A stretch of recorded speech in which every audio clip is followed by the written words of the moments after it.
গত পর্বে আমরা যেখানে থেমেছিলাম সেখান থেকেই এখন শুরু করছি। সেই ঘটনাটির শেষ অংশে ছিল ওমর ইবনুল খাত্তাবের সেই প্রতিক্রিয়া।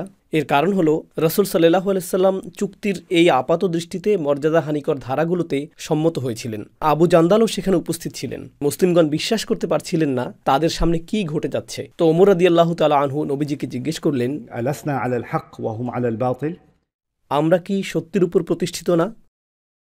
আমরাই কি সত্য পথ অনুসরণ করছি না? আর তারা কি ভুল পথের অনুসারী না? অলা বালা। রাসূল সাল্লাল্লাহু আলাইহি সাল্লাম বললেন, হ্যাঁ অবশ্যই। আলাইসা কাতলানা ফিল জান্নাহ ওয়া কাতলাহুম ফিন নার, এটা কি সত্য না যে আমাদের যারা মারা গিয়েছেন তারা জান্নাতে রয়েছেন আর তাদের যারা মারা গিয়েছে তারা জাহান্নামে রয়েছে? অলা বালা। তিনি বললেন, হ্যাঁ অবশ্যই। ক্বালা ফাফিমা নু'তিদ দুনিয়া ফি আনফুসিনা, তাহলে কেন আমরা হস্ত অবনমিত করছি এবং তাদের সামনে হাত পাচ্ছি? কেন আমরা দুর্বল অবস্থান গ্রহণ করছি? কারণ হাত পাতার অর্থ হলো আপনি ভিক্ষা চাইছেন, অথবা তোমরা যাই বলবে আমরা তাই মেনে নিব, যেন আমরা দুর্বল অবস্থানে রয়েছি। কেন আমরা তাদেরকে দুর্বলতা প্রদর্শন করছি? ওয়া নারজি' ওয়ালিমা ইয়াহকুমুল্লাহু ওয়ালিমা ইয়াহকুমুল্লাহু বাইনানা ওয়া বাইনাহুম, আমরা কেন ফিরে যাচ্ছি না যাতে আমাদের এবং তাদের মধ্যে আল্লাহই ফয়সালা করে দেন? আমরা আল্লাহর সিদ্ধান্তের অপেক্ষা করতে পারি। ক্বালা ইয়া ইবনাল খাত্তাব ইন্নী রাসূলুল্লাহ সাল্লাল্লাহু আলাইহি ওয়াসাল্লাম, তিনি বললেন, হে খাত্তাবের পুত্র, আমি নিঃসন্দেহে আল্লাহর রাসূল, ওয়ালান ইউদাইয়ি'নি আল্লাহ, আর আল্লাহ আমাকে অথবা আমার এই মিশনকে ব্যর্থ হতে দিবেন না। ফানতালাকা ইবনুল খাত্তাব ওয়া লাম ইয়াসবির মুতাগায়্যিদান, ওমর ইবনুল খাত্তাব হেঁটে চলে গেলেন। তো রাসূল সাল্লাল্লাহু আলাইহি সাল্লাম বললেন, আল্লাহ আমাকে ব্যর্থ হতে দিবেন না, আমার মিশনকেও ব্যর্থ হতে দিবেন না। ওমর ইবনুল খাত্তাব এই কথায় সন্তুষ্ট হলেন না। তিনি সেই স্থান ত্যাগ করলেন।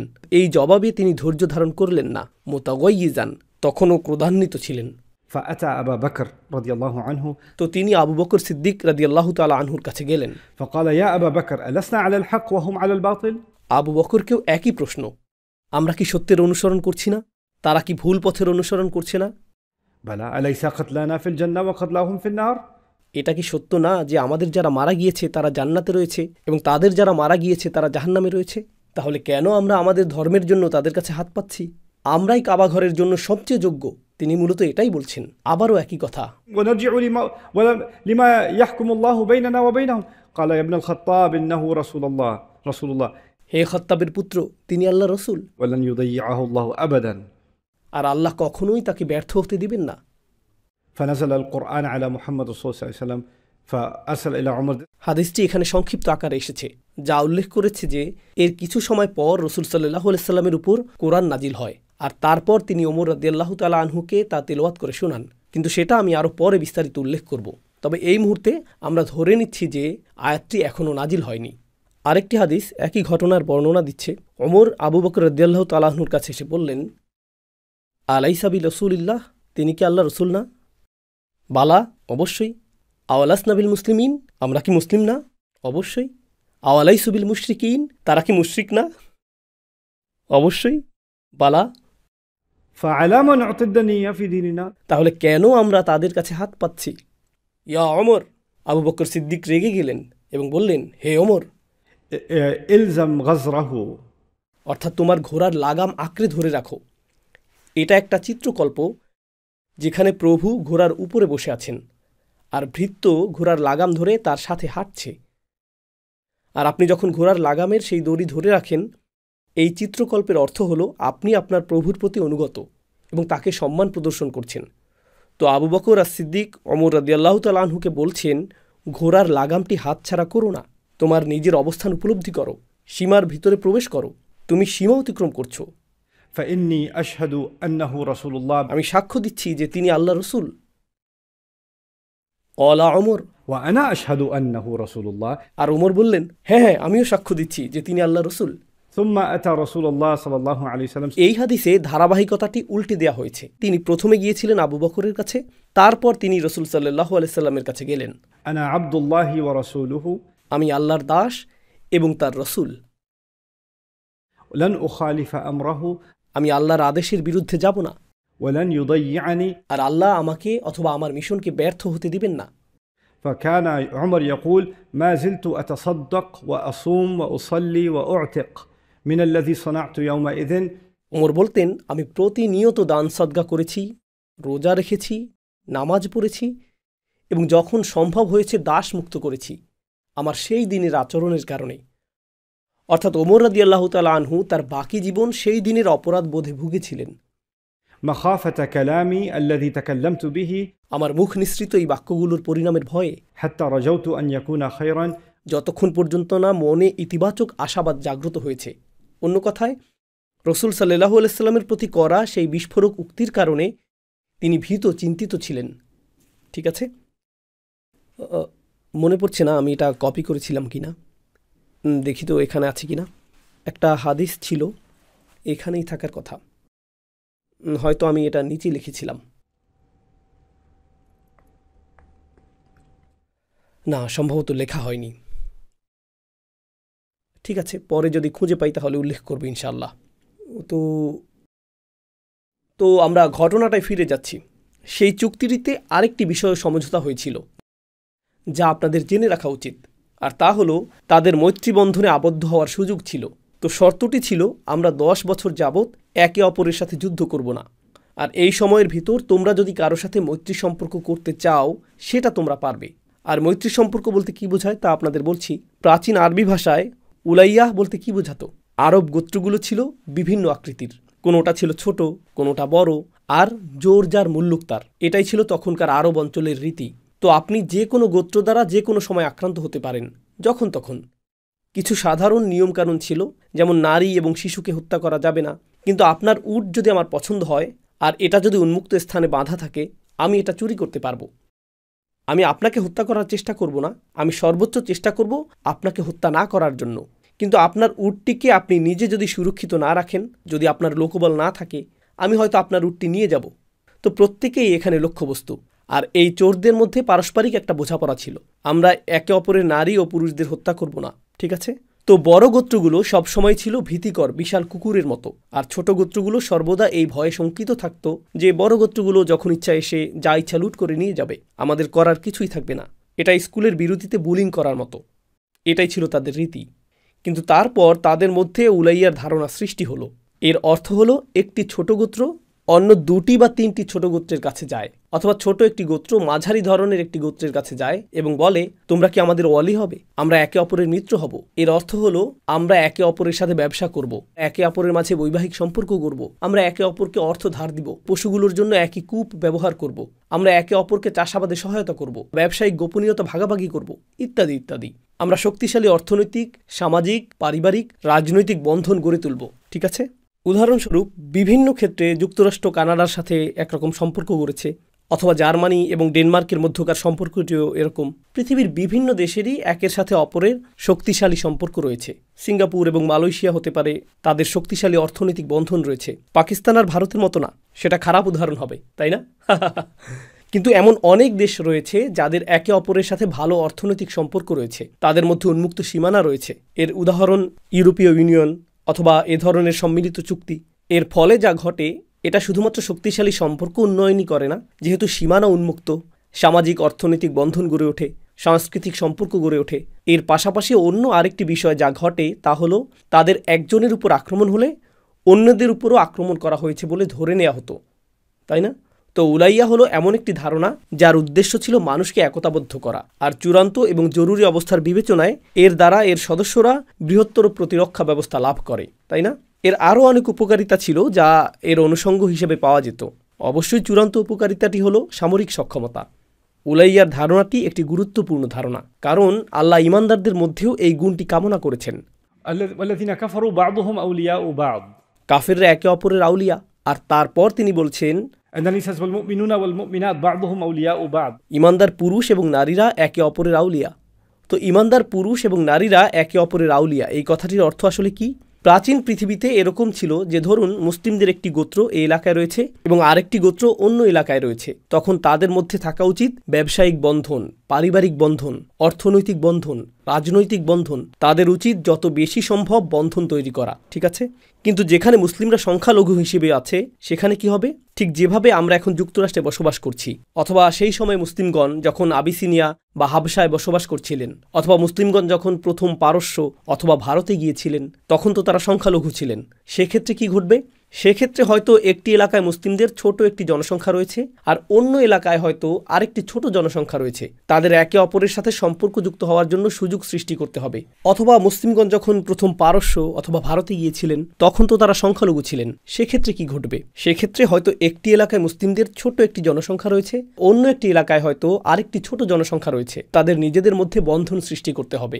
আপনারা আমার সামনে এসে আমার বক্তব্য শুনছেন, কিন্তু সম্ভাবনা রয়েছে যে আপনাদের অনেকেই একে অপরকে চিনেন না। আর যে বিষয়টাতে আপনাদের মিল রয়েছে তা হলো সেই স্থানটি যেখানে আপনারা সকলে জুতা রেখেছেন অথবা যেখানে গাড়ি পার্ক করেছেন। কিন্তু এটা ছাড়া আমাদের মধ্যে এক অভিন্ন তেমন কোনো বিষয় নেই। আমরা একে অপরের পরিবার সম্পর্কে জানি না, যার অর্থ যদিও এটাকে সম্প্রদায় হিসাবে বিবেচনা করছি, আমাদের মধ্যে আসলে কোনো উলাইয়া নেই। প্রকৃত অর্থে এটা নেই। উলাইয়া অর্থ কি? পরিবারগুলো একে অপরকে জানবে, তারা একে অপরের সাথে সামাজিক আচার আচরণে যুক্ত হবে, তারা একে অপরের ব্যবসা সম্পর্কে অবহিত থাকবে, তারা একে অপরের ব্যবসায় সহায়তা করবে। এটা আসলে উলাইয়ার গুরুত্বপূর্ণ একটি অংশ, যে তারা একে অপরের ব্যবসায় সহায়তা করবে। আর মুসলিম ছাড়া অন্য যে কোনো সংখ্যালঘু সম্প্রদায় ঐতিহাসিকভাবে এই ব্যাপারে আমাদের চাইতে উত্তম বিবেচিত হয়েছে। তারা উইলায়াতে খুবই ভালো। স্প্যানিশ ভাষাভাষীরা উইলায়াতে চমৎকার। ইহুদি সম্প্রদায় 150 বছর ধরে অবিশ্বাস্য ধরনের উইলায়া প্রদর্শন করছে। চাইনিজ সংখ্যালঘুরা উইলায়াতে অসাধারণ। এমনকি তারা যদি এমন কোনো দেশে অভিবাসন করে যেখানে তাদেরকে কুকুরের মতো বিবেচনা করা হয়, জানেন তারা কি করে? তারা নিজ সম্প্রদায়ের কাছাকাছি বসতি তৈরি করে, তারা একে অপরের সাথে ব্যবসা করতে শুরু করে, তারা স্কুলে একে অপরের শিশুকে সাহায্য করে, তারা পরস্পর বৈবাহিক সম্পর্কে স্থাপন করে, পরস্পরকে টাকা ধার দেয়, পরস্পরকে প্রদান করে আইনি পরামর্শ, এই পরামর্শ, সেই পরামর্শ। আর যখন দুধ কেনার প্রয়োজন হয়, $multi-million সুপার শপকে আরও ধনী না বানিয়ে 5 টাকা বেশি দিয়ে হলেও তারা নিজ সম্প্রদায়ের ব্যবসায়ীদের কাছ থেকে সেটা কিনে এবং আর্থিকভাবে তাকে কিছুটা উপকৃত করে। এর ফলে তারা ব্যবসায় উন্নতি লাভ করে।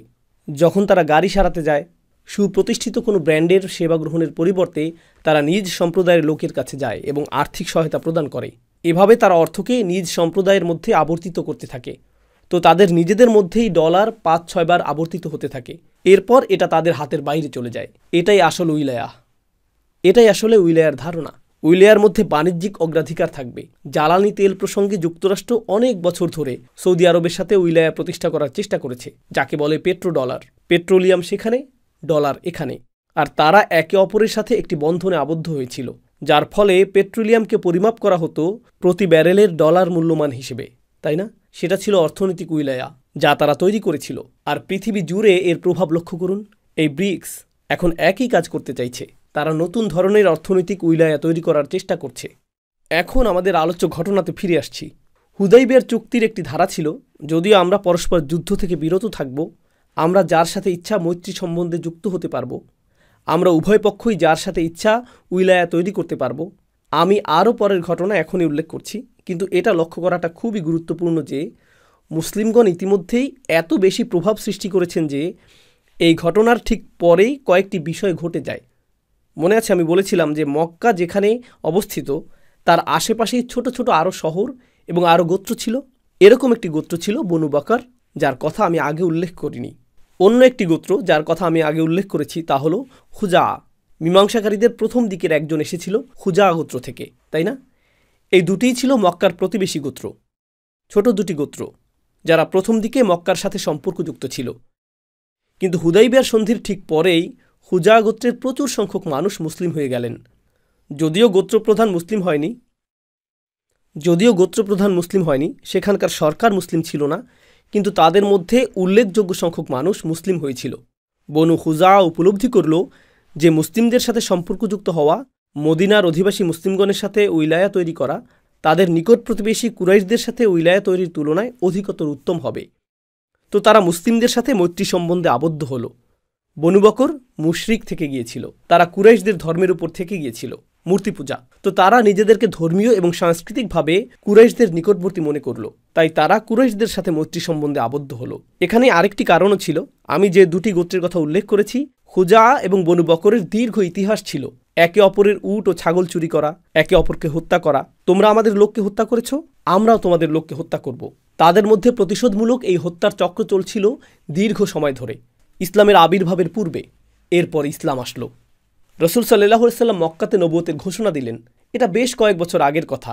আর ইসলাম এমন বড় ধরনের সমস্যায় পরিণত হলো যে তারা পরস্পরের মধ্যকার যুদ্ধের কথা ভুলে গেল। কারণ এখন তাদের বৃহত্তর সমস্যার সমাধান করতে হবে, ইসলাম। তো এখন সন্ধি চুক্তিটি স্বাক্ষরিত হবে, আর যখন চুক্তিটি স্বাক্ষরিত হবে কমপক্ষে কয়েক বছরের জন্য হলেও ইসলাম আর সমস্যাজনক না। আর ইসলাম যখন আর সমস্যাজনক না, এখন তাদের অবস্থা এরকম, আমার তো মনে পড়ে গেল যে আমি তোমাকে ঘৃণা করি, খুজা এবং বাকর গোত্রদ্বয়ের মনোভাব। তো এখন তারা আবারও একে অপরের বিরুদ্ধে সংঘাতে লিপ্ত হলো। উদাহরণস্বরূপ আফগানিস্তানেও একই বিষয় ঘটেছিল। আফগানিস্তান প্রথমে রাশিয়ান আগ্রাসনের শিকার হয়েছিল। আফগানিরা সকলে এক হয়ে রাশিয়ানদের বিরুদ্ধে যুদ্ধ করেছে। তারপর রাশিয়ান সেনাবাহিনী প্রত্যাহার করা হলো এবং রাশিয়ান আগ্রাসনের অবসান ঘটল। আর তখন আফগানিরা হঠাৎ করে, আমার মনে পড়ে গেছে যে আমি তোমাকে ঘৃণা করি, তাই না? এরপর অন্তর্গত সংঘাত শুরু হয়ে গেল অতি দ্রুত, কারণ এখন শান্তির অবস্থা বিরাজ করছে। এরপর এটা শুরু হলো কিছুটা হলেও মানব প্রকৃতিরও অংশ, তাই না?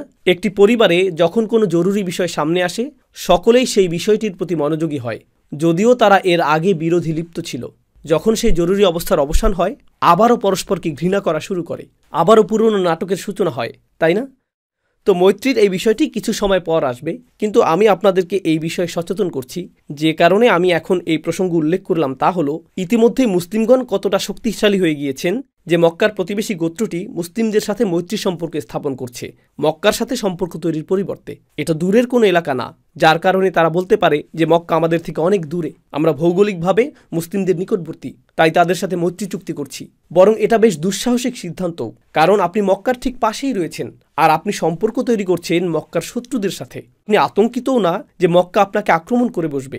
এর জন্য আতঙ্কিত না হওয়ার একমাত্র কারণ এটা হতে পারে যে আপনি মূলত উপলব্ধি করতে পেরেছেন যে মক্কাবাসীরা কী ধরনের ক্ষমতাহীন এবং সামর্থ্যহীন হয়ে পড়েছে। এটাই একমাত্র কারণ যার জন্য আপনি এটা করার দুঃসাহস দেখাতে পারেন, তাই না?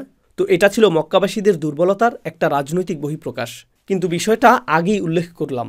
এখন ما فرغ رسول الله صلى الله عليه وسلم من قضية كتابة الصلح قال لأصحابه তো রাসূল সাল্লাল্লাহু আলাইহি সাল্লাম যখন চুক্তি লিপিবদ্ধকরণ সম্পন্ন করলেন, তিনি তার সাহাবীগণকে বললেন, কুরাইশদের শক্তির দুর্বলতার যে বিষয়টি আমি এইমাত্র বললাম সেটা এখনো ঘটেনি। কেউই তখনও ভালো বোধ করছে না। আমরা বিষয়টা জানলাম বলে কিছুটা ভালো বোধ করছি, কিন্তু সাহাবীগণ তখন ভালো বোধ করছিলেন না। তারা শুধু জানতেন যে আবু জান্দালকে ফেরত পাঠাতে হবে এবং চুক্তির প্রত্যেকটি ধারা আমাদের বিরুদ্ধে গিয়েছে, এর প্রত্যেকটি ধারা আমাদের বিপরীতে গিয়েছে। আর কুরাইশদের যেহেতু মৈত্রী স্থাপনের স্বাধীনতা রয়েছে, আল্লাহই ভালো জানেন যে ভবিষ্যতে তারা কী ধরনের মৈত্রী চুক্তি করবে। এটা হয়তো আমাদের জন্য আরও বড় সমস্যার কারণ হতে পারে। আমরা যদি তাদের প্রতিবেশী গোত্র খুজার সাথে মৈত্রী করে থাকি, হতে পারে তারাও আমাদের পাশের কোনো গোত্রের সাথে মৈত্রী বন্ধনে আবদ্ধ হবে, যেভাবে রাশিয়া কিউবার সাথে মৈত্রী চুক্তি করেছে। এখন যুক্তরাষ্ট্রের জন্য কিউবা থেকে মিসাইল আক্রমণের একটা শঙ্কা রয়েছে। তারা যদি এভাবে ঘরের কাছেই পৌঁছে যায় সেটা হবে সমস্যাজনক। ঠিক এই কারণেই কসোভোতে ঘটে যাওয়া মুসলিম গণহত্যায় যুক্তরাষ্ট্র হস্তক্ষেপ করেছিল। আপনাদের মনে থাকার কথা, তাই না? কসোভোর মুসলিমরা গণহত্যার শিকার হচ্ছিলেন, আর জাতিসংঘ এটা দেখছিল আর উপভোগ করছিল। আর ইউরোপের বিভিন্ন দেশের জাতীয় নেতারা বলেছিল যে এটা আসলে ইউরোপের জন্য ভালো, কারণ এর দ্বারা মুসলিম দূষণ থেকে ইউরোপ মুক্ত হচ্ছে। কারণ তারা ইউরোপকে সম্পূর্ণরূপে খ্রিস্টান দেখতে চাইছিল এবং তারা এটাকে ধর্মনিরপেক্ষ রাখতে চাইছিল। তো এই গণহত্যায় তাদের কোনো সমস্যা ছিল না। তখন প্রেসিডেন্ট ক্লিন্টন হস্তক্ষেপ করলেন। সেই শান্তিরক্ষী বাহিনীটি মূলত আমেরিকার সৈন্য দিয়েই গঠিত হয়েছিল। আমি কয়েকবার কসোভো গিয়েছি, 90%-এরও বেশি মানুষ মুসলিম, কিন্তু তাদের অবস্থা মুসলিমদের মতো, কারণ দীর্ঘ সময় ধরে তারা রাশিয়ার অধীনে ছিল আর এখন তারা নিজেদের ইসলামকে নতুনভাবে আবিষ্কার করছে। কিন্তু তারা আমেরিকাকে ভালোবাসে। আমি পৃথিবীর যত জায়গায় ভ্রমণ করেছি এমন কোনো জাতি নেই যারা আমেরিকাকে নিয়ে উপহাস করতে ছাড় দেয়, একমাত্র কসোভো ছাড়া। আপনি আমেরিকান? ও আচ্ছা আচ্ছা আচ্ছা। তারা গাড়িতে আমেরিকান রেডিও শোনে, তারা আমেরিকানদের মতো আচরণ করে, আমেরিকানদের মতো কথা বলার চেষ্টা করে। ফ্রান্সে গিয়ে যদি আপনি আমেরিকার কথা উল্লেখ করেন তারা বলবে, হ্যাঁ, এটা ভিন্ন সংস্কৃতি। কিন্তু এরকমটা কেন? কারণ এখনও তাদের জাদুঘর, স্মৃতিচিহ্নসমূহ এবং ইতিহাস রয়েছে। এটা প্রাচীন কোনো ইতিহাস না, এটা ঘটেছিল 90-এর দশকে, তাই না? কিন্তু আপনি যদি এটাকে আমেরিকার কৌশলগত দৃষ্টিকোণ থেকে বিবেচনা করেন, এখন তারা কসোভোতে ইউরোপে অবস্থিত সবচেয়ে বড় আমেরিকান সামরিক স্থাপনা নির্মাণ করতে পারল, আর এটা রাশিয়ার ঘরের কাছেই। তো তারা উইলায়া স্থাপন করল একটি শত্রু দেশের সাথে, যারা বৃহত্তর আরেকটি শত্রুর ঘরের কাছেই অবস্থিত, শুধুমাত্র তাদের উপর নজরদারি করার জন্য। এভাবেই বৃহত্তর সামরিক কৌশলগুলো কাজ করে। আর আমাদেরকে বুঝতে হবে যে রসুল সাল্লাল্লাহু আলাইহি সাল্লামের যুগেও এগুলো কিভাবে কাজ করত, তাই না? আবার বলছি, এটা হলো দীর্ঘমেয়াদী পরিকল্পনা, কিন্তু কেউই দীর্ঘমেয়াদী চিন্তা করছে না, যেহেতু সংকটটি ঠিক সামনেই উপস্থিত। তারা শুধু চিন্তা করছিলেন যে সামনে একটা সংকট উপস্থিত হয়েছে। রসুল সাল্লাল্লাহু আলাইহি সাল্লাম চুক্তিটি স্বাক্ষর করলেন এবং বললেন, কুমু ফানহারু। তিনি সাহাবীদেরকে বললেন, সকলে উঠে দাঁড়াও আর পশুগুলো কুরবানি করো। সুম্মাহলুকু, অতঃপর তোমাদের মাথা মুন্ডন করো। এখন বিষয় হলো, যখন আপনি হজের আনুষ্ঠানিকতা সম্পন্ন করেন তখন পশুও কুরবানি করেন। সাহাবিগণ ইতিমধ্যেই হজ সংক্রান্ত কুরআনের আয়াতগুলো শিখেছেন, যেগুলো সূরা বাকারাতে নাজিল হয়েছে। তারা ইতিমধ্যেই হজের আনুষ্ঠানিকতাগুলো সম্পর্কে অবগত। ইতিমধ্যেই তারা জানেন যে কোন কোন স্থানে কি কি কাজ করতে হবে। তারা ইতিমধ্যেই জানেন সেই সকল আনুষ্ঠানিকতার গুরুত্ব, কারণ সেগুলো প্রদান করা হয়েছিল ইব্রাহিম আলাইহিস সালামের দোয়ার ফলশ্রুতিতে। وأرنا مناسكنا وتب علينا। হজের আনুষ্ঠানিকতাগুলো আমাদেরকে বলে দিন এবং আমাদের তওবা কবুল করুন। হজে যাওয়ার ক্ষেত্রে আমাদের অনুপ্রেরণা কি থাকে? তা হলো আমরা চাই আমাদের হজ যাতে কবুল হয়, কারণ এটা গোটা জীবনের ইবাদত। তারা জানতেন যে এই ইবাদতটি জীবনে একবারই হয়ে থাকে। তারা এটা থেকে বঞ্চিতও ছিলেন। পশুগুলোকে তারা সাথে করে নিয়ে এসেছিলেন। এটা এখনকার সময়ের মতো ছিল না। আলহামদুলিল্লাহ, বিষয়গুলো এখন অনেক সহজ হয়ে গিয়েছে। এখন আপনি কয়েকশো ডলার ব্যয় করে রেডিমেড উট, গরু অথবা ছাগল ক্রয় করে ফেলতে পারেন। সেই সময় মোবাইল অ্যাপে ড্রপডাউন মেনুতে প্রত্যাশিত পশু বাছাই করার এরকম সুযোগ ছিল না। বহু সংখ্যক মানুষের জন্য একটি পশু ছিল তাদের জীবনের সবচেয়ে ব্যয়বহুল অর্জনগুলোর একটি। আর রসুল সাল্লাল্লাহু আলাইহি সাল্লাম বলেছেন, এগুলো কুরবানি করো আর মাথা মুন্ডন করো। মাথা মুন্ডন করার অর্থ আপনি হজ সম্পন্ন করেছেন, হজ মাবরুর, তাই না? তো যখন তিনি তাদেরকে এটা করতে বললেন, তাদের মানসিক যাতনা আরও বেড়ে গেল। কিন্তু এখন রসুল সাল্লাল্লাহু আলাইহি সাল্লাম যেন বলছেন যে আসো, ধরে নেই যে আমরা হজ সম্পন্ন করেছি অথবা উমরা করেছি, যদিও তা পালন করা হয়নি। এবং তিনি বললেন, قوموا فانحروا ثم احلقوا। কোনো প্রতিক্রিয়া নেই, তারা শুধু বসেই আছেন, তারা উঠে দাঁড়ালেন না। তো তিনি আবারও এই কথা বললেন, قوموا فانحروا واحلقوا। পরিবর্তন নেই। তিনি এ কথা তৃতীয়বার বললেন, حتى قال ذلك 3 مرات، قوموا فانحروا ثم احلقوا। ওঠো, পশু কুরবানি করো, মাথা মুন্ডন করো। আমি আপনাদের বলেছিলাম তার সামনে 1400 সাহাবী ছিলেন, শুধুমাত্র একজন ছিলেন মুনাফিক, মনে আছে? আর নবীজি এই মানুষগুলোর উদ্দেশ্যে বলেছিলেন, তোমরা যারা এই উপত্যকা পাড়ি দিয়েছ তারা সকলেই জান্নাতে প্রবেশ করবে। তারা ছিলেন ঈমানদারদের মধ্যেও বাছাইকৃত। তারা ছিলেন রসুল সাল্লাল্লাহু আলাইহি সাল্লামের প্রতি সবচাইতে অনুগত মানুষ। তাদের কারণেই আজ এই উম্মাহ পৃথিবীর মোট জনসংখ্যার 20%। এই মানুষগুলোর কারণেই। এই মানুষগুলো সম্পর্কে আল্লাহ বলছেন, রাদিয়াল্লাহু আনহুম ওয়া রাদু আনহু। আল্লাহ তাদের প্রতি সন্তুষ্ট, তারাও আল্লাহর প্রতি সন্তুষ্ট। তাদের সম্পর্কে আল্লাহ বলছেন, وقالوا سمعنا وأطعنا। আলোচ্য ঘটনায় তারা শুনলেন, কিন্তু তারা কি আনুগত্য করলেন? না, তারা শুধু শুনলেন, তারা আবারও শুনলেন, এরপর আবারও শুনলেন, কিন্তু তারা আনুগত্য করলেন না। মাত্র কয়েক ঘন্টা আগে সাকিফ গোত্রের নেতা উরওয়া যখন কুরাইশদের কাছে ফিরে গিয়েছিল, সে কি বলেছিল? তিনি যখন কোনো কিছুর আদেশ করেন, তার সাহাবীগণ সে আদেশ পালনের জন্য একে অপরের সাথে প্রতিযোগিতায় লিপ্ত হয়। ইবতাদারু, তারা একে অপরের সাথে প্রতিযোগিতায় লিপ্ত হয়। কে তার আদেশ প্রথমে পালন করবেন, কে সর্বপ্রথম তার আদেশ মানবেন, এটাই তাদের প্রকৃত মনোভাব। আর আকস্মিকভাবেই আবু বকর বসে রয়েছেন, উঠছেন না। উমর বসে আছেন, ওসমানও বসে আছেন। প্রথম সারির সাহাবীগণ সেখানে বসে আছেন। তারকা সাহাবীগণের প্রত্যেকেই সেখানে বসে আছেন। তাদের কেউই উঠছেন না। আর রসুল সাল্লাল্লাহু আলাইহি সাল্লাম কথাটা 3 বার বললেন। এটা হলো গোটা সিরাতের মাঝে রসুল সাল্লাল্লাহু আলাইহি সাল্লাম এবং তার সাহাবীদের মধ্যকার সবচেয়ে বিব্রতকর পরিস্থিতি। এরকমটা এর আগে কখনোই কোনো সময়ই ঘটেনি। প্রকৃতপক্ষে তারা সেই মানুষ, যখন নবীজি একটি স্বপ্ন দেখলেন, তিনি বলেননি যে এটা কোরআন, বরং তিনি বলেছিলেন তিনি একটি স্বপ্ন দেখেছেন যে তারা হজ করছেন। আর তারা জানতেন যে এর অর্থ মৃত্যু, কারণ মুনাফিকরা পর্যন্ত তাদের মক্কা যাওয়ার সংবাদে আনন্দিত হয়েছিল, কারণ সেখানে তারা মৃত্যুমুখে পতিত হবেন। তারা উঠে দাঁড়ালেন এবং মক্কায় রওনা দিলেন কোনো প্রশ্ন ছাড়াই। আর এখন এই প্রথমবারের মতো তারা উঠছেন না, তারা বসেই আছেন। فلما لم يقم منهم أحد، যখন তাদের মধ্যে একজনও উঠলেন না, دخل على أم سلمة، রাসূল সাল্লাল্লাহু আলাইহি সাল্লাম তার তাঁবুতে ফিরে গেলেন উম্মে সালামার কাছে। মুসলিমদের অবস্থা তো বিপর্যস্ত। কিন্তু রসুল সাল্লাল্লাহু আলাইহি সাল্লামের অবস্থা প্রকৃতপক্ষেই এখন বিপর্যস্ত হওয়ার কথা।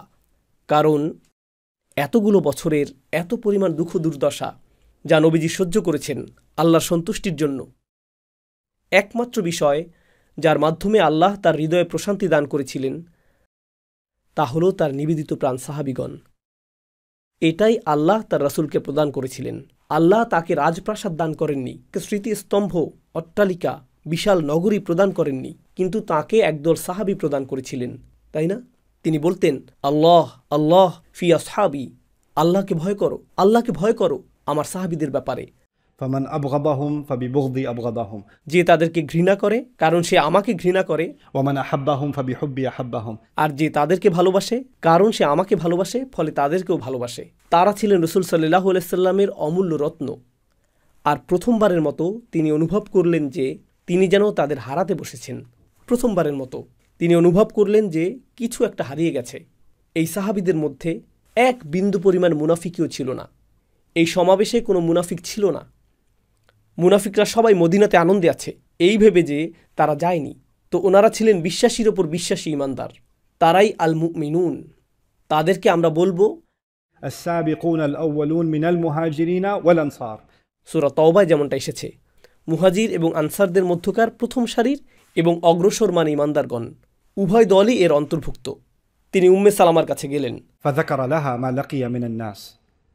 তিনি তাকে বললেন যে সাহাবীদের সাথে কি ঘটেছে। এর দ্বারা কি বোঝাচ্ছে?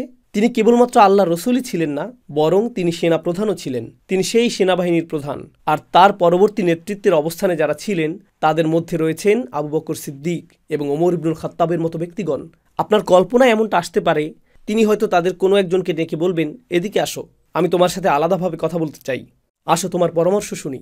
এই যাত্রায় প্রথম দিকে নবীজি সাহাবীদেরকে জিজ্ঞেস করেছিলেন, আমরা কি হজ করতে যাব নাকি যুদ্ধ করতে যাব? আবু বকর সিদ্দিক কথা বলেছিলেন এবং তাকে সহায়তা করেছিলেন জনমতকে সঠিক লক্ষ্যে ধাবিত করার জন্য। কিন্তু এই মুহূর্তে নবীজি তাদেরকেও পেলেন না। এখন তিনি কার কাছে গেলেন? তিনি তার স্ত্রীর কাছে গেলেন। বৈবাহিক সম্পর্ক কেমন হওয়া উচিত? এটা তার রোমান্টিক বা কাল্পনিক কোনো চিত্র নয়, বরং এটা আসলে বিবাহের মৌলিক একটি প্রাণসত্তা।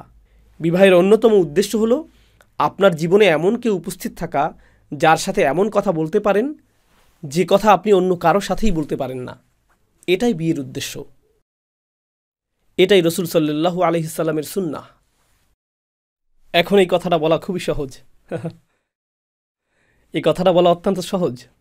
সম্প্রতি এক তরুণের সাথে আমার সাক্ষাৎ হয়েছে, খুবই তরুণ, কিন্তু মাশাআল্লাহ সে কলেজে বেশ ভালো করেছে, তার ফুল টাইম কাজ রয়েছে, সে স্বনির্ভর। তরুণ যুবকদের যেমনটা হওয়া উচিত। তার বয়স এখনও 20ও হয়নি, কিন্তু সে বিয়ে করে ফেলেছে। তাকে নিয়ে আমি গর্বিত, কারণ আপনি যদি আগেভাগেই দায়িত্বশীল হয়ে উঠতে পারেন তা আপনার জন্যই ভালো, তাই না?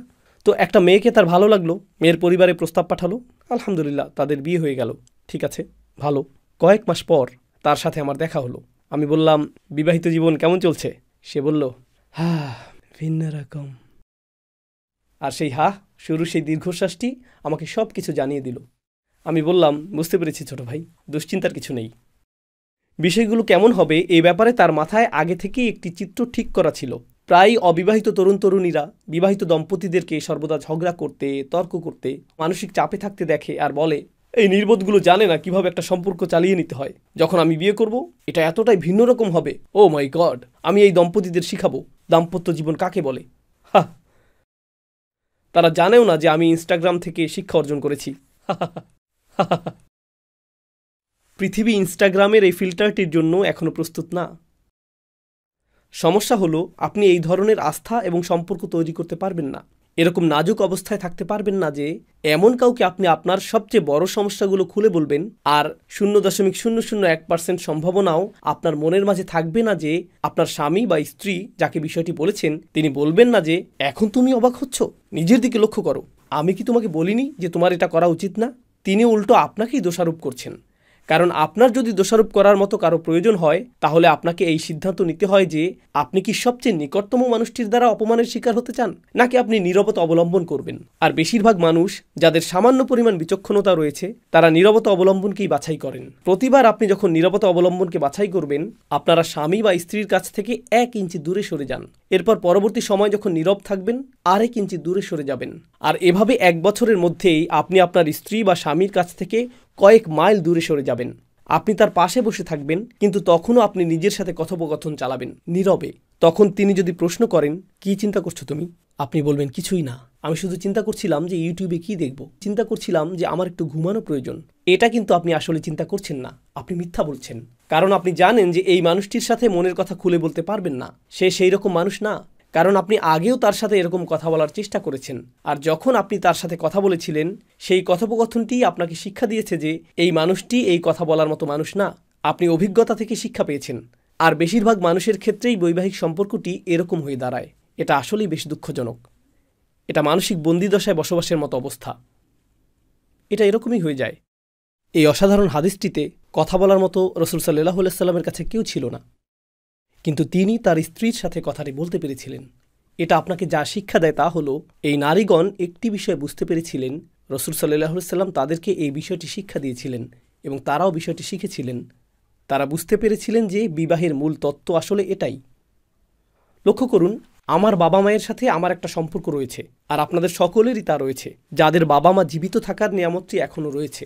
বাবা মায়ের সাথে কারোরই সম্পর্ক সহজ না, আমি সত্য কথা বলে দিলাম। কেউ সহজ বাবা মা পায় না। আপনি বলতে পারেন, আমি আমার মাকে খুব ভালোবাসি। আপনি তো আপনার মায়ের সাথে তর্ক করেন, আপনি আপনার বাবার সাথে নাটকীয়তা দেখান। প্রত্যেকেই তার বাবা মায়ের সাথে কিছুটা হলেও নাটকীয়তা করে থাকে। কিন্তু আমাদের বাবা মায়ের সাথে সম্পর্ক যতই খারাপ হোক, আমরা তাদেরকে বাছাই করিনি, আর তারাও আমাদেরকে বাছাই করেননি। বাছাইয়ের কাজটা স্বয়ং আল্লাহ করেছেন। তো যে নাটকীয়তাই ঘটে, আপনার বাবা মায়ের সাথে যে জটিলতাই তৈরি হোক, আপনাকে একটি উপায় খুঁজে বের করতে হবে যাতে অবিল ওয়ালিদাইনি ইহসানা এ অনুযায়ী চলতে পারেন। আপনাকে এটা করতে হবে। এটাই আল্লাহ আপনার জন্য বাছাই করেছেন। কাউকে তো ফেরাউনের ঘরেও জন্ম নিতে হবে, কাউকে তো আবুল আহাবের ঘরেও জন্ম নিতে হবে। তো এটা কঠিন। ওয়াবিল ওয়ালিদাইনি ইহসানা। আপনাকে সর্বোচ্চ চেষ্টা করতে হবে, খুঁজে বের করতে হবে যে কিভাবে এর সমাধান করবেন। কেন? কারণ এই সম্পর্কগুলো মানব সৃষ্ট না। এই আত্মাগুলোর মধ্যকার সম্পর্ক সৃষ্টি করেছেন আল্লাহ সুবহানাহু ওয়া তাআলা। কিন্তু স্বামী এবং স্ত্রীর মধ্যকার সম্পর্কটি এমন না যে এটা আপনি বাছাই করেননি। আপনি নিজে স্বামী বা স্ত্রী বাছাই করেছেন। আপনি একজন মানুষকে বাছাই করেছেন, আপনি তাকে নিজের জীবনের সাথে জড়িয়েছেন, তাই না? আর যেহেতু আপনি তাকে বাছাই করেছেন, তখন প্রত্যেকবার যখন কোনো সমস্যা দেখা দেয়, আপনার অবস্থা হয়, আমি তো ভুল সিদ্ধান্ত নিয়েছিলাম, কেন আমি তাকে বাছাই করলাম? আরও ভালো কাউকে বাছাই করা উচিত ছিল। আমার জন্য কি এখনও কোনো বিকল্প আছে? এত বেশি বিকল্প। আর আপনার চিন্তা থামবে না। মন কেন সেদিকে যায়? কারণ সম্পর্কের মূল ভিত্তিটিই মিথ্যা। ভিত্তিটিই মিথ্যা। সম্পর্কের ভিত্তি বাহ্যিক কোনো বিষয়ের সাথে সম্পর্কিত না। একটি সম্পর্কের ভিত্তি হল আপনি সেই ব্যক্তির মাঝে প্রশান্তি এবং স্বস্তি খুঁজে পাচ্ছেন কিনা। আর আপনি যদি এখনও তা না পেয়ে থাকেন, তাহলে আপনাকে সেই মানুষটির ভেতরে সেটা তৈরি করতে হবে। কারণ সৌন্দর্য ম্লান হয়ে যাবে, বন্ধুত্ব দুর্বল হয়ে যাবে, দায়িত্বের বোঝা এসে পড়বে, আগের মতো আর সময় দিতে পারবেন না। কেউ বলে, তোমাকে বিয়ে করার আগে তোমাকে আমার অনেক ভালো লাগতো। অনেকে এরকম বলে। বুঝতে পারছি না বিয়ের পর কী ঘটে গেল। কিন্তু আপনি যদি সেই মানুষকে বিয়ে না করতেন, সেক্ষেত্রে আপনার কাছে থেকে তার কিছু পাওনাও থাকতো না। তো আপনি হয়তো একসময় তার সাথে কথা বলেছেন স্বস্তি পাওয়ার জন্য, তার সাথে কথা বলে আপনি আনন্দিত বোধ করেছেন, কিন্তু তখন আপনাকে বিল পরিশোধ অথবা পারিবারিক দায়িত্বাদি ইত্যাদি নিয়ে চিন্তা করা লাগেনি। অথবা আপনার মা কিছু বলেছেন বা অন্য কেউ কিছু বলেছে, এর কোনোটাই তখন ছিল না। ধরুন আপনি আপনার বাগদত্তার সাথে হালাল পদ্ধতিতে কথা বলছেন, আর তার মা চলে আসলো। তখন আপনি বললেন, ঠিক আছে, আমি তোমার সাথে পরে কথা বলবো, ঠিক আছে, সমস্যা নেই। কিন্তু যখন বিয়ে করে ফেলেন, তোমার মা কি বলেছে? উনি আমার সম্পর্কে কি কথা বলেছেন? উনি আমার দিকে এভাবে তাকিয়েছেন কেন? উনি আমার দিকে এভাবে তাকালেন কেন? উনি প্রথমে আমাকে কল দিলেন না কেন? উনি ঘন ঘন চলে আসেন। হঠাৎ করে এই সমস্যাটি সৃষ্টি হলো। আমি আপনাদের আলোচনা করছি না, আপনাদের অনেকেই রয়েছে এমন যে আপনি যেই মেয়েকে বিয়ে করতে চান তার সাথে কথা বলছেন, আপনি এটাকে হালাল বলছেন, কিন্তু ঘন্টার পর ঘন্টা কথা বলছেন, এরপর অনুভব করছেন সে আমার জন্য পারফেক্ট। ঠিক আছে, জানেন কেন সে এখন আপনার জন্য পারফেক্ট? কারণ এখন শুধু সে আর আপনি। এই সম্পর্কের মাঝে অন্য কেউ নেই। এই সম্পর্কের মাঝে অন্য কেউ নেই। যেই মুহূর্তে আপনি বিয়ে করেন, জানেন তখন আমরা কি ভুল করি? যখন আমরা তরুণ তরুণীকে বিয়ে দেই, কে তাদের মাঝে আসে? এখন এই সম্পর্কটি আর স্বামী স্ত্রীর মাঝে সীমাবদ্ধ না। জানেন সম্পর্কটিতে কে থাকে? স্বামীর মা আর স্ত্রীর মা, স্বামীর বাবা, স্ত্রীর বাবা, ভাই, বোন, চাচাতো ভাই, খালাতো ভাই। কেন তুমি তাদেরকে ঈদ উপহার দিয়েছো? আমার চাচাতো বোনকে তো কিছুই দাওনি। তুমি তাদের বাড়িতে গিয়েছো, অমুকের বাড়িতে তো যাওনি। অন্য সকলেই রয়েছে, কেবল তারা ছাড়া। আর তারা চিন্তা করে আমরা তো বিয়ের আগেই ভালো ছিলাম। জানেন এটা কেন? কারণ পশ্চিমা সমাজের দৃষ্টিকোণ থেকে আপনি যখন বিবাহিত ছিলেন না, সেটি ছিল আপনাদের দুজনের নিজস্ব বিষয়। আর যখন আপনি বিয়ে করলেন, আপনি এটাকে অন্য সকলের বিষয়ে পরিণত করলেন। আর এই ধর্ম আমাদের কি শেখায়? মৌলিকভাবে বিয়ে কার সাথে জড়িত? স্বামী এবং স্ত্রী। আমরা এই সাংস্কৃতিক দানব সৃষ্টি করেছি। আমরা এখন বৈবাহিক সম্পর্কটিকে এমনভাবে নির্ধারণ করেছি সংখ্যালঘু মুসলিম সম্প্রদায়গুলোতে এবং সারা পৃথিবী জুড়েই আমরা বৈবাহিক সম্পর্কটিকে এমনভাবে নিরূপণ করেছি যার ফলাফল শোচনীয় হতে বাধ্য। কারণ আমরা অন্য সকলকে হস্তক্ষেপের সুযোগ প্রদান করি। তরুণ তরুণীদের মনোভাব এভাবেই তৈরি হয়ে আছে। তারা এই মনোভাব নিয়েই বৈবাহিক জীবনে প্রবেশ করে যে তারা একটা প্রতিযোগিতায় অংশ নিতে যাচ্ছে। তারা প্রত্যেকটি বিষয়ের দিকে নজর দিবে এবং বলবে, তুমি তোমার বাবা মায়ের জন্য কি করেছো? সেটা কি আমার বাবা মায়ের জন্য করেছো? তুমি তোমার ভাই বোনের জন্য কি করেছো? তুমি তাদেরকে এটা কেন দিয়েছো? তুমি ওদেরকে এটা কেন দাওনি? কেন তুমি এটা বলেছো? কেন তুমি সেটা বললে না? কেন তুমি তাকে কল করেছো? তুমি কি তাদেরকে ঈদ মোবারক বলনি? ও মাই গড! আপনি প্রত্যাশার একটি বড় তালিকা তৈরি করে ফেলেছেন। কারণ আপনি স্কোর গণনায় ব্যস্ত, এক পক্ষ অথবা অন্য পক্ষ। এখানে আপনি প্রশান্তি পাবেন না।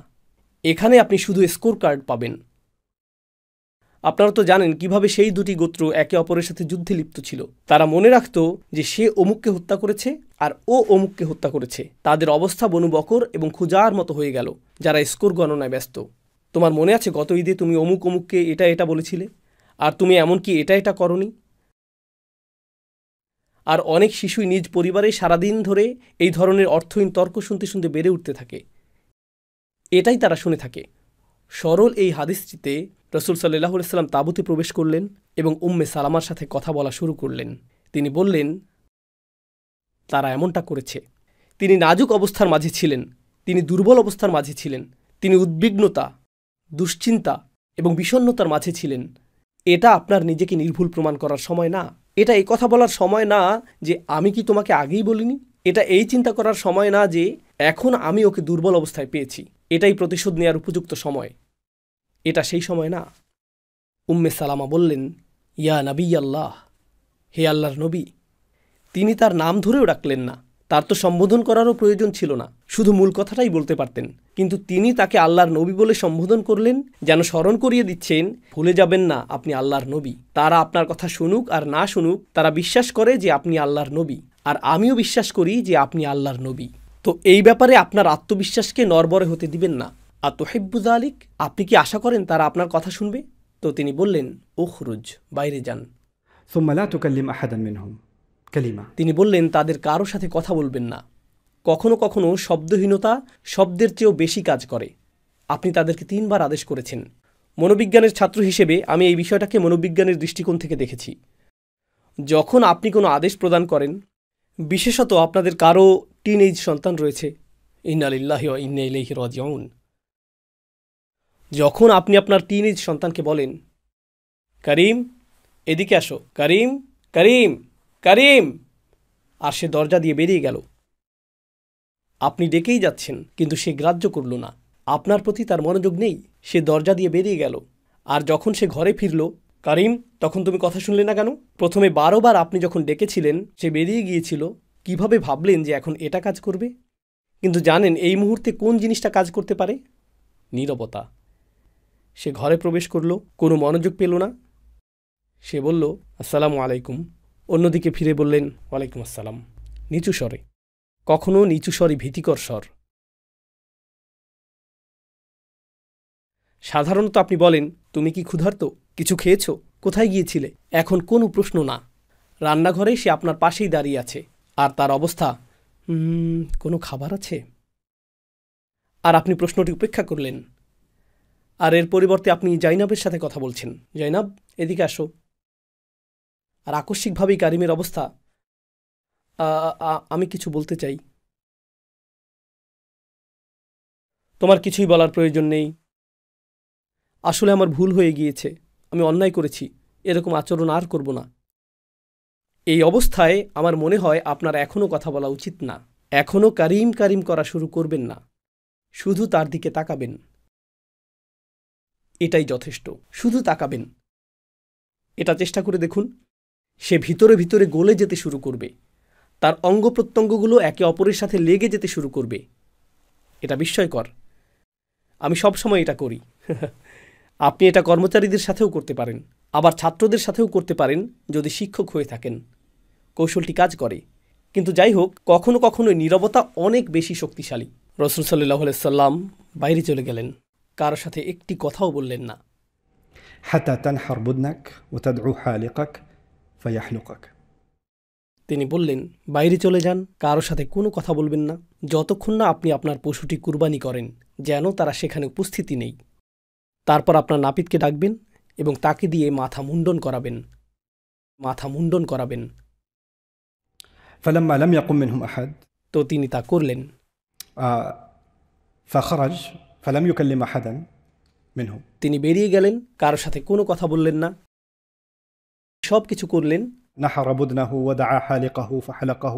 তো তিনি নাপিতকে ডাকলেন এবং তার মাথা মুন্ডন করলেন। فلما رأوا ذلك তারা সেটা দেখলেন। অমু, তারা সকলে দাঁড়িয়ে গেলেন। ফানাহারু, আর তারাও নিজেদের পশুগুলো কুরবানি করলেন আর একে অপরের মাথা মুন্ডন করতে শুরু করলেন। একটি শব্দও বলা হয়নি। ভিন্ন কয়েকটি বর্ণনায় এই কথাটিও এসেছে যে حتى كاد بعضهم يقتل بعضا غما. তারা এতটাই হতাশাগ্রস্ত ছিলেন, মাথা মুন্ডন করা অবস্থায় তাদের কেউ কেউ এতটাই রাগান্বিত ছিলেন যে একে অপরকে হত্যা করতে মন চাইছিল। মানুষ হতাশ হলে এরকমটাই মনে হয়। যেমন আপনার দল যদি জেতা ম্যাচ হেরে যায়, তখন আপনারা একে অপরের প্রতি রাগান্বিত হন। আমাকে স্পর্শ করবে না, দূরে থাকো, দূরে থাকো, আমার কাছ থেকে দূরে থাকো। তারা একে অপরের প্রতি রাগান্বিত, তাদের মধ্যে ক্ষিপ্ততা কাজ করছিল, কিন্তু তবুও তারা মাথা মুন্ডন করছেন এবং পশু কুরবানি করছেন, অর্থাৎ তারা রাসূল সাল্লাল্লাহু আলাইহি সাল্লামের আনুগত্য করছেন। আর যখন এমনটা ঘটছিল, রাসূল সাল্লাল্লাহু আলাইহি সাল্লাম একটি দোয়া করলেন। তারা শুনলেন যে রাসূল সাল্লাল্লাহু আলাইহি সাল্লাম একটি দোয়া করছেন। তখন তাদের কেউ কেউ মাথা মুন্ডন করেছিলেন, আবার কেউ কেউ মাথা মুন্ডন না করে শুধু চুল ছাড়তে চাইছিলেন। তো যারা তাদের মাথা মুন্ডন করেন তারা হলেন মুহাল্লিকিন, আর যারা তাদের চুল ছাঁটেন তারা হলেন মুকাসসিরিন।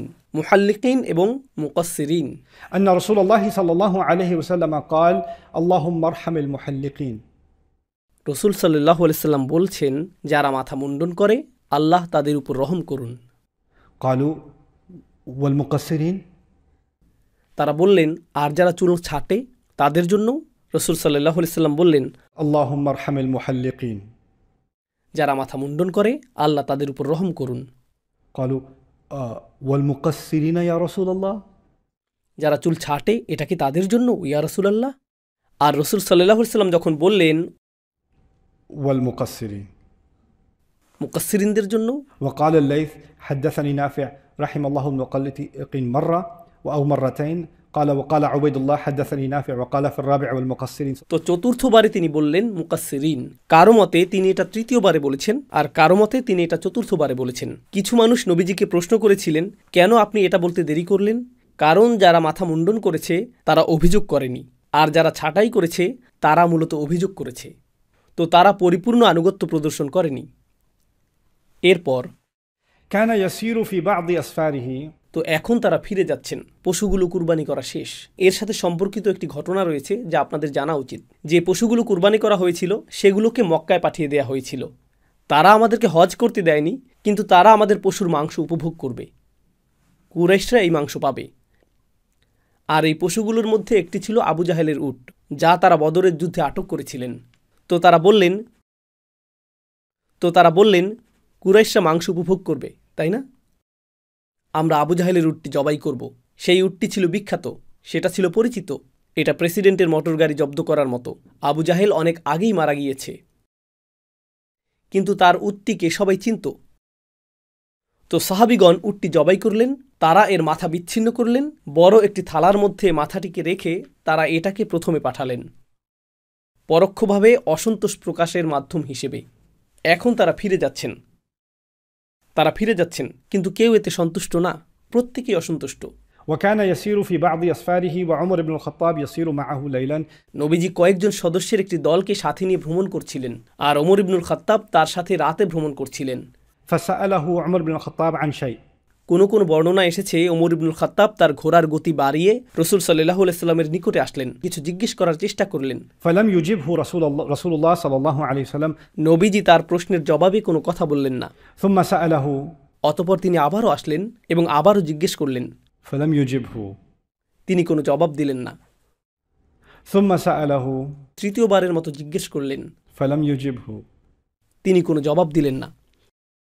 এক্ষেত্রে একটি বিষয় হলো রাসূল সাল্লাল্লাহু আলাইহি সাল্লাম এর আগে বলেছিলেন, ওঠো, পশুগুলো কুরবানি করো এবং মাথা মুন্ডন করো। কয়বার তিনি কথা বলেছিলেন? আর তাদের জবাব কি ছিল? নীরবতা। এর আগে ওমর ইবনুল খাত্তাব কথা বলেছিলেন আর সে সময় তিনি এর জবাব দিয়েছিলেন নীরবতার মাধ্যমে। এখন তিনি আবারও রাসূল সাল্লাল্লাহু আলাইহি সাল্লামের কাছে আসলেন আর নবীজি কিসের মাধ্যমে জবাব দিলেন? নীরবতা। এটা প্রতিশোধ না, কিন্তু কখনো কখনো শিক্ষক, আর এই ক্ষেত্রে রাসূল সাল্লাল্লাহু আলাইহি সাল্লাম ছিলেন অভিভাবকও, তার সেই অনুভূতিটা তার অনুসারীকে বোঝানোর প্রয়োজন ছিল। কখনো কখনো আমরা উপলব্ধি করতে পারি না যে আমাদের আচরণের কারণে অন্য ব্যক্তি কেমন অনুভব করছে। এখন তিনি বুঝতে পারলেন যে সেই অনুভূতিটা কেমন। এর আরেকটা দৃষ্টিভঙ্গি হলো, কল্পনা করুন যে আপনি আল্লাহ রসুলের সাহাবী আর আপনি মনে আঘাত পাচ্ছেন যে আপনার কথার জবাব দেওয়া হয়নি। তাহলে নবীজি কতটা আঘাত পেয়েছিলেন, যিনি অনুসারীদের কাছ থেকে এরকম ব্যবহার পেয়েছিলেন? তো ওমর এটা উপলব্ধি করতে পারলেন এবং তিনি আসলেই খারাপ বোধ করলেন। একটি বর্ণনা এসেছে তিনি তার উটটিকে ছুটিয়ে দিলেন, তিনি কাফেলা থেকে কয়েকশো ফিট সামনে ছুটে গেলেন। তো এখন ওমর একাকী চলছেন আর অন্য সকলে একসাথে রয়েছে। আর তিনি নিজেকে বললেন, ওমরের মা সন্তান হারা হোক। তার নিজের সম্পর্কেই বলছেন, অর্থাৎ আমার অস্তিত্ব বিলীন হওয়া উচিত, এর আগে আমি মারা গেলেই ভালো হতো। نظرت رسول الله صلى الله عليه وسلم 3 مرات তুমি আল্লাহ রসুলকে বিরক্ত করলে 3 বার। এটা ওমর নিজেকে বলছেন।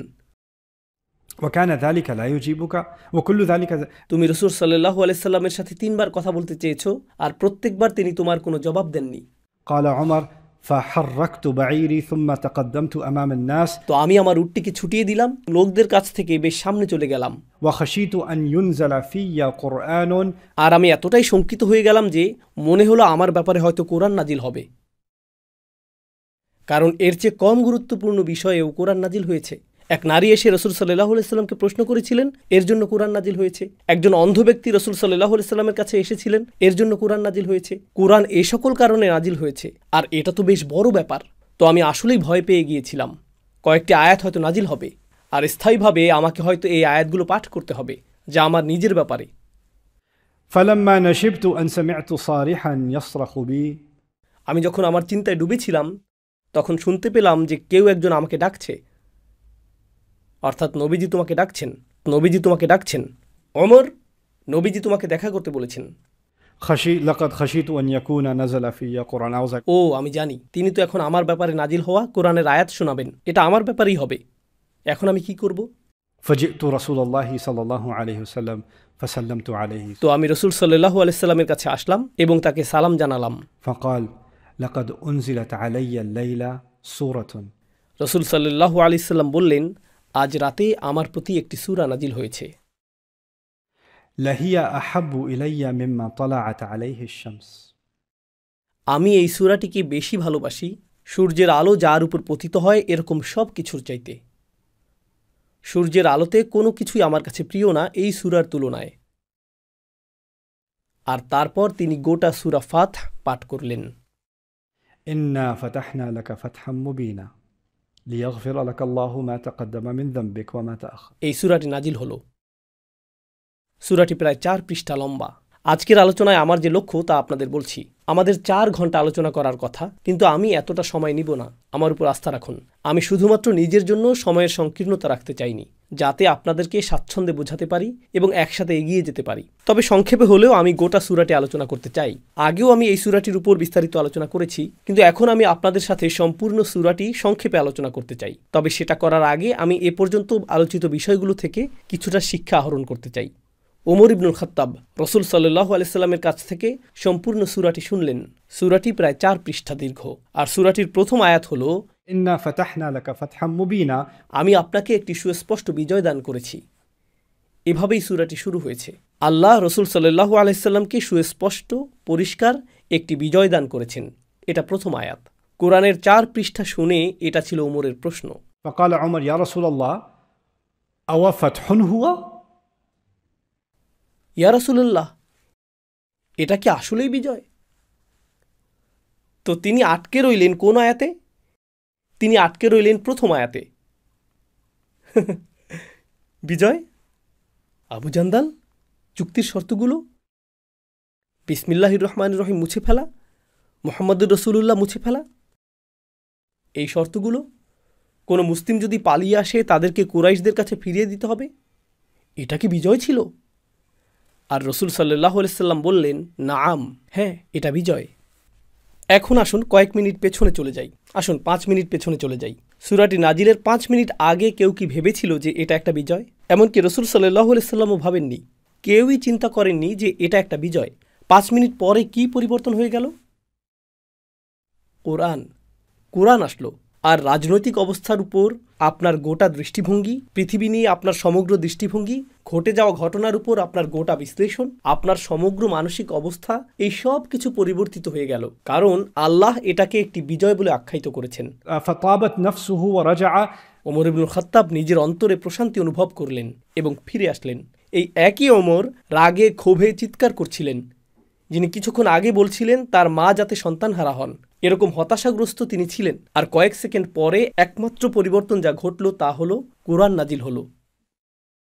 আমি আপনাদের যা বলতে চাইছি তা হলো, আমরা সহজেই বলে ফেলি যে কোরআন হলো আমাদের বিশ্ব দর্শন, কিন্তু আপনি যখন গভীরভাবে সিরাহ অধ্যয়ন করবেন তখনই এই কথাটির প্রকৃত মর্ম উপলব্ধি করতে পারবেন। বাস্তবতা সম্পর্কে তাদের সমগ্র উপলব্ধি তাৎক্ষণিক পরিবর্তিত হয়ে যেত, কারণ কোরআনে আল্লাহ কোনো বিষয় বলেছেন। আর এই পর্বের সমাপ্তি টানার পূর্বে আমি চাই আপনারা আসলেই উপলব্ধি করুন যে এটা দ্বারা আসলে কি বোঝাচ্ছে। আমি আপনাদের দেখতে পাচ্ছি, আপনারা আমাকে দেখতে পাচ্ছেন। আল্লাহ এই চোখকে, এই মাংসপেশিকে, এই অঙ্গটিকে আলো আহরণ করার ক্ষমতা প্রদান করেছেন, যাতে এটা ক্যামেরার মতো কাজ করতে পারে। কিন্তু কোরআন নিজেকে নূর বলে আখ্যায়িত করেছে। কোরআনের একটি নাম হলো নূর। এখন আলো ছাড়া কি আমরা দেখতে পাই? না, জাগতিক আলো ছাড়া এই চোখ অকেজো। একইভাবে কোরআন হলো নূর, আর কোরআনের আলো আমাকে এমন বিষয় দেখতে সাহায্য করে অন্যথায় যা আমি দেখতে পেতাম না। এটাই কোরআনের বাস্তবতা। এমনকি সাহাবীগণও এটা দেখতে পাননি, এমনকি রাসূল সাল্লাল্লাহু আলাইহি ওয়াসাল্লামও এটা দেখতে পাননি। আল্লাহ হলেন নূরুস সামাওয়াতি ওয়াল আরদ, এর অধিপতি। কোরআনের এই আলো প্রেরণ করেছেন। জাগতিক আলোর উদ্দেশ্য কি তা আপনাকে কিছু দেখতে সাহায্য করে। তো কোরআনের এই আলো, এটা আপনাকে এমন কিছু দেখতে সাহায্য করবে এই আলো না থাকলে যা আপনি কখনোই দেখতে পেতেন না। এমনকি যদিও তারা এই ঘটনার মধ্যেই বসবাস করছেন, তারা এই অভিজ্ঞতার মধ্যেই বসবাস করছেন, তাদের বাস্তব অভিজ্ঞতা তাদের সাথে মিথ্যা বলছে, আর কোরআন তাদের সামনে প্রকৃত সত্যটি উন্মোচিত করছে। তাদের বাস্তব অভিজ্ঞতা আল্লাহর বাণীর চেয়ে বেশি বাস্তব না, যা শুরু হয়েছে এই বলে যে এটা একটা সুস্পষ্ট বিজয়। যদিও জাগতিক দৃষ্টি দিয়ে তারা দেখতে পাননি যে এটা কিভাবে বিজয়, কিভাবে এটা একটা বিজয় হতে পারে। আমি এই পর্বে শুধু এই প্রশ্নটির একটি অংশের জবাব প্রদান করব। এই প্রশ্নের রাজনৈতিক জবাবও রয়েছে, যা আমরা পরবর্তীতে আলোচনা করব। কিন্তু আমি চাই যে এই প্রশ্নের আধ্যাত্মিক দৃষ্টিকোণটি আপনারা উপলব্ধি করুন। আপনারা বেশ কয়েকজন এখানে উপস্থিত রয়েছেন। আসুন একটি দৃশ্যপট কল্পনা করি। ধরুন আপনাদের মধ্যে 2-3 জন তরুণ আমার প্রতি রাগান্বিত হয়ে উঠলেন।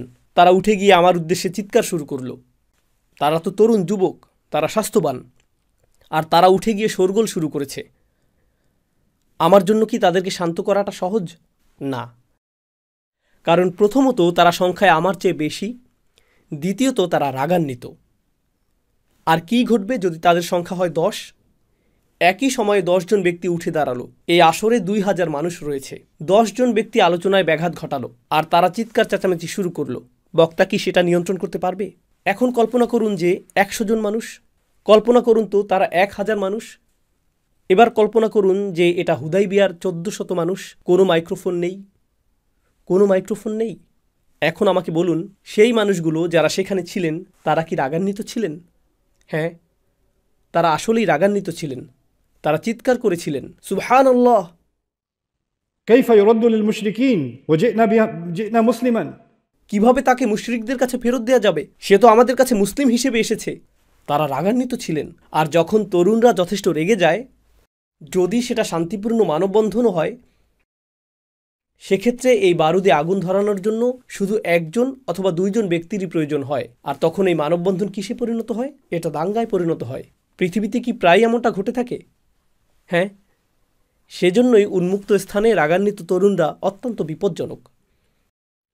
কারণ যথেষ্ট রাগান্বিত হলে তারা অন্য কিছুতে পরিণত হয়। আর শান্তিপূর্ণ কোনো প্রতিবাদও যদি সংঘটিত হয়, পৃথিবীর যে কোনো দেশের সরকারই কি করে থাকে? তাদেরকে প্রহার করা যদিও তাদের উদ্দেশ্য না, তবুও তারা প্রচুর পরিমাণে পুলিশ মোতায়েন করে থাকে। যেহেতু সেই মানুষগুলো রাগান্বিত, সেই অসন্তোষ সহিংসতায় রূপ নিতে পারে যে কোনো মুহূর্তে। তো এই মানুষগুলো তাদের নবীর জন্য জীবন দিতে সর্বদা প্রস্তুত ছিলেন সাল্লাল্লাহু আলাইহি সাল্লাম। প্রকৃতপক্ষে তারা এর আকাঙ্ক্ষা করতেন, তারা তাদের নবীকে সম্মান করতেন। আর তারা নিজেদের সামনেই তাদের নবীকে বেশ কয়েকবার অপমানিত হতে দেখেছিলেন কুরাইশ মীমাংসাকারীদের দ্বারা। আল্লাহ তাদের বর্ণনা দিয়েছেন এভাবে, يؤثرون على أنفسهم তারা নিজেদের উপর অন্যদেরকে প্রাধান্য দেয়। আর তারপর فأصبحتم بنعمته إخوانا, তোমরা একে অপরের ভাই পরিণত হয়েছ। তারা তাদের এক ভাইকে ক্ষতবিক্ষত রক্তাক্ত অবস্থায় টেনে নিয়ে যেতে দেখেছেন। তাদের মাত্র একজনের সামান্য প্রতিক্রিয়াও কি প্রত্যাশিত ছিল না? ওমর ইবনুল খাত্তাব কিছুটা দেখিয়েছিলেন, তাই না? তিনি তার পশুর পিঠে তরবারি রেখে দিয়েছিলেন আর সেটাকে কাছে নিয়ে এসেছিলেন। এরপর সেটা ঘটেছিল। কিন্তু এটা কি সম্ভব ছিল না যে তাদের 1জন, 2জন অথবা 3জন চিৎকার শুরু করবেন? যদি তাদের সকলেই চিৎকার শুরু করতেন, সুবহানাল্লাহ সুবহানাল্লাহ, না এটা সম্ভব না, এটা সম্ভব না, আমরা মানব না, যদি তারা চিৎকার শুরু করতেন, আপনাদের কি মনে হয় নবীজির কণ্ঠ শুনতে পাওয়া যেত? না, শোনা যেত না, শোনা যেত না। আপনারা লক্ষ্য করেছেন যে সম্পূর্ণ এই ঘটনার সবচেয়ে দুঃখজনক অংশটি হলো যখন রাসূল সাল্লাল্লাহু আলাইহি সাল্লাম তাদেরকে উঠতে বললেন আর তারা উঠলেন না। তিনি তাদেরকে পশু কুরবানি করতে বললেন, তারা তা করলেন না। তিনি তাদেরকে মাথা মুন্ডন করতে বললেন, তারা তা করলেন না। কিন্তু আমি যুক্তি প্রদান করব যে সেটা ছিল গোটা পৃথিবীর ইতিহাসেই সবচেয়ে বিস্ময়কর মুহূর্তগুলোর একটি। কারণ এটাই ছিল তাদের প্রতিবাদের শেষ সীমা। এটাই তাদের প্রতিবাদের সর্বোচ্চ মাত্রা যে তারা বিলম্বে আদেশ পালন করেছেন। আমি মনে করি না যে সংখ্যায় এত বড় কোনো মানব সম্প্রদায় আবেগের এই প্রবল তাড়না সত্ত্বেও কখনোই কোনো অবস্থাতেই এই পরিমাণে সংযম প্রদর্শন করতে পারবে। আমি মনে করি যে এটা অসম্ভব। আর এটা শৃঙ্খলার এমন একটা নমুনা যা এই মানুষগুলো প্রদর্শন করেছে, যেটা এই পৃথিবী এর আগে কখনোই প্রত্যক্ষ করেনি। তাদের নিজেদের উপর এমন সংযম, এমন নিয়ন্ত্রণ তাদের ছিল। রাসূল সাল্লাল্লাহু আলাইহি সাল্লামের প্রতি এমন আনুগত্য তাদের ছিল যে তাদের সত্তার প্রতিটি কণা যখন হুদাইবিয়াতে নবীজির ভূমিকা নিয়ে প্রশ্ন উত্থাপন করছিল, আর তাদের এই আক্রোশ এবং ক্ষোভ ছিল সম্পূর্ণরূপে যুক্তিসঙ্গত, তখন তারা কাজ করতে অনিচ্ছা পোষণ করলেন। তারা কাজ করতে অনিচ্ছা পোষণ করলেন। আর যখন তারা সেটা করলেন, তারা আসলে সবচেয়ে বড় পরীক্ষাগুলোর একটিতে উত্তীর্ণ হয়ে গেলেন। আর তা হলো সামর্থ্য, সক্ষমতা এবং শক্তি থাকা সত্ত্বেও বিদ্রোহাত্মক তৎপরতা অবলম্বন করা থেকে বিরত থাকা। আপনার যখন শক্তি না থাকে তখন সংযত থাকাটা এক জিনিস। ধরুন কোনো ব্যক্তি আপনার সাথে অন্যায় করেছে আর তাকে উচিত শিক্ষা প্রদানের সামর্থ্য আপনার আছে, কিন্তু আপনি তা থেকে বিরত থাকলেন, কারণ রাসূল সাল্লাল্লাহু আলাইহি সাল্লাম আপনাকে বিরত থাকতে বলেছেন। তারা দেখাতে সক্ষম হয়েছিলেন যে তারা হলেন এই পৃথিবীর সবচেয়ে শক্তিশালী মানব সমষ্টি। রাসূল সাল্লাল্লাহু আলাইহি সাল্লামকে এই পৃথিবীর সবচেয়ে শক্তিশালী মানব সম্পদ দেয়া হয়েছিল। সবচেয়ে চমৎকার মানুষগুলো আসলে আল্লাহ রাসূল সাল্লাল্লাহু আলাইহি সাল্লামকে চূড়ান্ত যে বিজয় প্রদান করেছিলেন তা হলো তার সাহাবীগণ। যারা এই ভ্রমণে অংশ নিয়েছিলেন তাদেরকে তিনি ইতিমধ্যেই জানিয়ে দিয়েছিলেন যে তোমরা সকলে জান্নাতে প্রবেশ করবে। আল্লাহ যদি চাইতেন কুরাইশরা আত্মসমর্পণ করত, এই ভ্রমণটি সফল হজ যাত্রায় পরিণত হতো। আল্লাহ সেটা ঘটাতে পারতেন, কিন্তু আল্লাহ সেটা চাননি। আল্লাহ চেয়েছিলেন এই যাত্রাটি যাতে বাধাগ্রস্ত হয়, সাহাবিগণ যাতে আশাহত হন, তারা যাতে সেই ক্রোধ অনুভব করেন, আর তারপর আল্লাহ এই সূরাটি নাজিলের সিদ্ধান্ত নিলেন। এটাই ছিল আল্লাহর পরিকল্পনা। আর এই গোটা সূরাটির উদ্দেশ্যই ছিল একটি জিনিসকে সংজ্ঞায়িত করা, বিজয়। এটাই মূলত এর উদ্দেশ্য। এখন আমি আপনাদেরকে যেমনটা বলেছিলাম, যদি এই কক্ষে লাল বাতি জ্বালানো থাকতো তাহলে সকলকে কেমন দেখাতো? সকলকে লাল রঙের দেখাতো। যদি সবুজ বাতি থাকতো তাহলে সকলকে কেমন দেখাতো? সবাইকে সবুজ দেখাতো। অর্থাৎ যেরকম আলো এখান দিয়ে প্রবেশ করবে তা আপনার দৃষ্টিকে প্রভাবিত করবে। এখন কোরআনের আলো হৃদয়ে প্রবেশ করছে, তাই না? তাই সেটাও আমার আত্মিক দৃষ্টিকে প্রভাবিত করবে। অন্য কথায়, এই সূরাটি নাজিলের আগে আমার মনে বিজয়ের একটা সংজ্ঞা ছিল, ফাতহ। আমার কাছে সেটা বিজয় ছিল না। সূরাটি নাজিল হওয়ার পর আমার কাছে কোরআন থেকে অনুপ্রাণিত বিজয়ের নতুন সংজ্ঞা রয়েছে, যা বিজয় নিয়ে আমার আগের সংজ্ঞাটি থেকে সম্পূর্ণ ভিন্ন, তাই না? এই বিজয়ই আল্লাহ আমাদেরকে দিচ্ছেন। প্রকৃতপক্ষে যে কোনো সভ্যতার জন্যই বিজয় হলো সবচেয়ে গুরুত্বপূর্ণ ধারণাগুলোর একটি। উম্মাহ সবসময় বিজয়ের জন্য দোয়া করে, তাই না? এই সময়ে যখন ফিলিস্তিনে গণহত্যা চলছে, আমরা সর্বদাই মুসলিমদের বিজয়ের জন্য দোয়া করে যাচ্ছি, তাই না? প্রতিটি যুদ্ধের আগেই রাসূল সাল্লাল্লাহু আলাইহি সাল্লাম বিজয়ের জন্য দোয়া করতেন। ফাতহ হলো এমন একটি জিনিস যা আমরা সর্বদা আল্লাহর কাছে চাই। আল্লাহ আমাদেরকে এখন ফাতহ এর উপরে একটি দৃষ্টিভঙ্গি দান করলেন। সূরা ফাতহ ব্যতীত আমরা কখনো এটা পেতাম না। আর সাহাবীগণ যদি এই মানসিক আঘাত এবং জটিলতার মধ্য দিয়ে না যেতেন, তারা কখনোই এই সংজ্ঞাটি উপলব্ধি করতে পারতেন না। অন্য কথায়, সূরা ফাতহে আমাদেরকে এই যে সংজ্ঞাটি প্রদান করা হলো, এই সংজ্ঞাটি অর্জন করার জন্য সাহাবীদেরকে প্রচুর ত্যাগ স্বীকার করতে হয়েছিল। বুঝতে পারছেন? তাই আমাদেরকে এই সংজ্ঞাটির প্রতি যথাযথ সম্মান প্রদর্শন করতে হবে। তো পরবর্তী পর্ব থেকে আমরা এই সূরাটি অধ্যয়ন শুরু করব। ইতিহাস থেকে হয়তো কিছু কথা বলবো, আর তারপর কিছুটা দ্রুত গতিতে সূরাটির অধ্যয়ন শুরু করব, এবং সেক্ষেত্রে কিছু কিছু বিষয়ে বেশি মনোযোগ দিব। বারাকাল্লাহু লি ওয়া লাকুম। আসসালামু আলাইকুম ওয়া রাহমাতুল্লাহ।